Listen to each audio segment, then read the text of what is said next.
Война. День 152. Ситуация на фронтах. Иран передает России свои ударные беспилотники «Шахид-129». Это неплохие БПЛА, которые по некоторым параметрам превосходят «Байрактар». Они больше и способны нести до 400 кг боевой нагрузки против 100 кг у «Байрактара». Альянс Свободы. Первая партия польских танков ПТ-91 «Твердый» уже прибыла в Украину. ПТ-91 – это основной польский танк на базе советского Т-72, но с глубокой модернизацией, которая включает современные системы управления огнем и системы связи.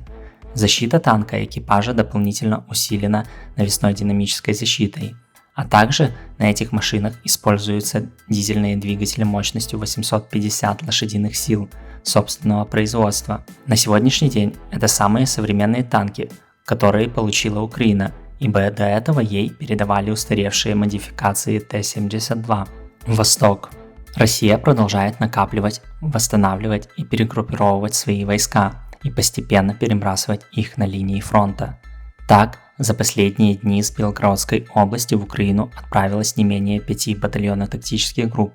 В том числе была зафиксирована переброска 70 танков, 120 боевых бронемашин, 30 самоходных артиллерийских установок и 10 зенитно-ракетных комплексов.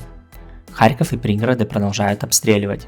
Украинские силы прощупывают российскую линию обороны южнее Чугуева, а также вдоль трассы М-03.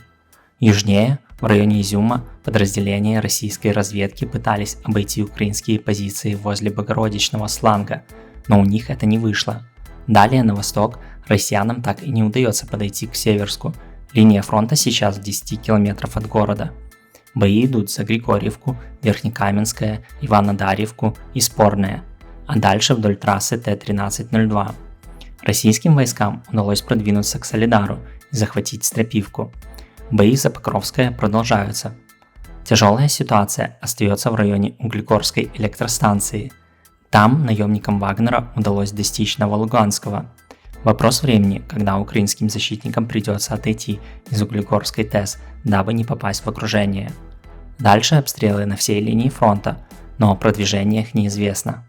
Причем, как можно видеть по карте пожаров, интенсивность обстрелов на юге кратно превышает таковые на востоке. Юг. Продолжают поступать кадры взрывов российских тыловых складов боеприпасов, вероятно вследствие попадания по ним ракет «Хаймарс».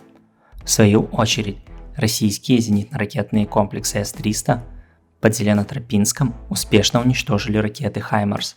Любопытно, что им для этого даже не понадобилось выпускать ракеты. Россияне пытались выбить ЗСУ с плацдарма на восточном берегу Ингульца в районе Давыдова Брода, но у них это не вышло. Напротив, украинским силам удалось незначительно расширить плацдарм населенных пунктов Андреевка, Лозовое и Белогоровка. Информация про окружение российских войск в Высокополье так и не подтвердилась, но похоже украинским войскам удалось зайти в Ольгино, тем самым еще больше сократив российский коридор. К поврежденным мостам через Днепр и Ингулец добавилось повреждение моста в Новой Каховке. Данные действия направлены на усложнение логистики российских войск на правом берегу Днепра, но какой-то катастрофы пока и близко не наблюдается. Не забывайте поддерживать видео лайком, подпиской, комментариями, а также колокольчиком. Спасибо за просмотр.